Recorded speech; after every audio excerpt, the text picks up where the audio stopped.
வணக்கம் நண்பர்களே. KN நேருவின் கதை முடிந்தது.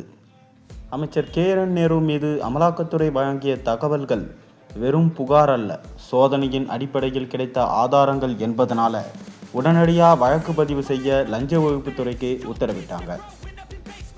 நகராட்சி நிர்வாகம் மற்றும் குடிநீர் வழங்கல் துறையில் உதவி பொறியாளர்கள், இளநிலை பொறியாளர்கள், சுகாதார ஆய்வாளர்கள் உள்ளிட்ட 2538 பணியிடங்களுக்கு 25 லட்சம் ரூபாய் முதல் 35 லட்சம் ரூபாய் வரை லஞ்ச பணம் வசூலிக்கப்பட்டதாக குற்றச்சாட்டுகள் எழுந்தது.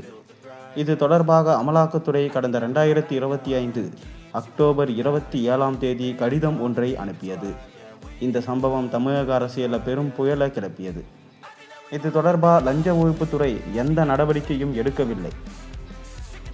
இந்நிலையில் இந்த கடிதத்தின் அடிப்படையில் வழக்கு பதிவு செய்ய லஞ்ச ஒழிப்புத்துறைக்கு உத்தரவிடக் கோரி அதிமுக MP இன்பதுரை மற்றும் மதுரையை சேர்ந்த ஆதிநாராயணன் ஆகியோர் சென்னை உயர்நீதிமன்றத்தில் வழக்கு தொடர்ந்தாங்க. இந்த வழக்கை விசாரித்த உயர்நீதிமன்றம், அமலாக்கத்துறை வழங்கிய தகவல்கள் வெறும் புகார் அல்ல, அது சோதனையின் அடிப்படையில் கிடைத்த ஆதாரங்கள் என்பதால் உடனடியாக வழக்கு பதிவு செய்ய லஞ்ச ஒழிப்புத்துறைக்கு உத்தரவிட்டாங்க. ஆனால் சென்னை உயர்நீதிமன்ற உத்தரவுக்கு பிறகும் வழக்கு பதிவு செய்யாத லஞ்ச ஒழிப்புத்துறைக்கு எதிராக அதிமுக MP இன்பதுரை நீதிமன்ற அவமதிப்பு மனு தாக்கல் செய்தார். அதேபோல அதிகாரிகள் நியமன முறைகேடு தொடர்பாக வழக்கு பதிவு செய்ய பிறப்பித்த உத்தரவை ரத்து செய்ய வேண்டும் என தமிழக அரசும் அமைச்சர் KN நேரு தரப்பில் மறு ஆய்வு செய்ய கோரி மனு தாக்கல் செஞ்சிருந்தார்.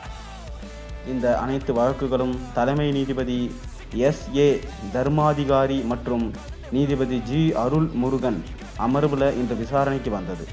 அப்போது KN நேரு தரப்பில் வழக்கு பதிவு செய்ய வேண்டும் என உத்தரவு பிறப்பிக்கும் முன் தனது தரப்பில் வாதங்களை முன்வைக்க வாய்ப்பளிக்கப்படவில்லை என தெரிவித்தார். அப்போது குறுக்கிட்ட நீதிபதிகள் அமைச்சர் KN நேருவுக்கு எதிராக வழக்கு பதிவு செய்ய வேண்டும் என குறிப்பிட்டு உத்தரவில் கூறவில்லை. முறைகேடு தொடர்பாக வழக்கு பதிவு செய்யவே உத்தரவிடப்பட்டிருக்கு என தெரிவித்தார்.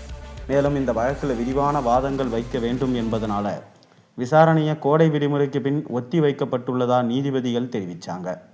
அதுவரை வழக்கு பதிவு செய்ய பிறப்பித்த உத்தரவை நிறுத்தி வைக்க வேண்டும் என கோரப்பட்டது.